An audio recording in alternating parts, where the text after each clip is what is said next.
Less than 3 weeks to go to the start of the season. It's now time to take a more in-depth look at FPL and the strategy to use. We've got a break for the World Cup in November, and we've been given an extra wildcard to use in that break. Okay, that means only planning up to game week 16. Then, reboot your team and effectively start again. This is great, but on top of that we have our first wildcard to play in those first 16 game weeks.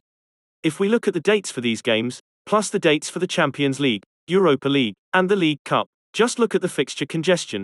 The teams playing in Europe have 23 games in a 14-week period, while the non-European teams have 18.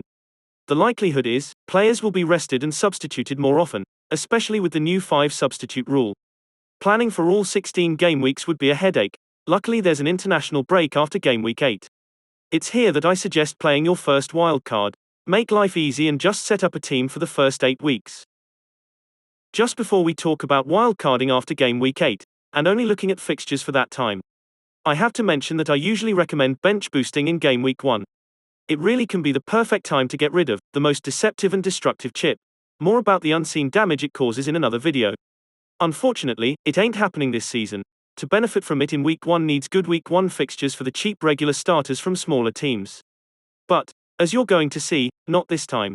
So, let's take a look at the fixture list for the first 8 game weeks. The international break looks the best time to play the wildcard as it allows us 2 weeks to reassess our teams and make changes if injuries happen on international duty. What I've done is pulled out the teams with great fixture runs over this period.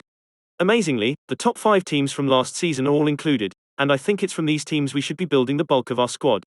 It's also the period that least affects them with midweek cup games. I think we should be okay with player rotations, as they all press for a good start to the season. Brighton and Brentford are there for the defense. Think about goalkeepers from these teams, or maybe a cheap defender to make up the numbers. The fixtures are that good. So to sum this video up, think more about the teams you want to target before you start picking players. Once you know the teams and plan to wildcard in the international break, you should be in a good position to build a squad for the first 8 weeks. And finally, don't go buying 3 or 4 top-priced premium players, bulking out the rest of your squad with low-priced, low-quality assets. If you're relying on 3 or 4 players to get you the majority of your points, you won't keep a decent rank.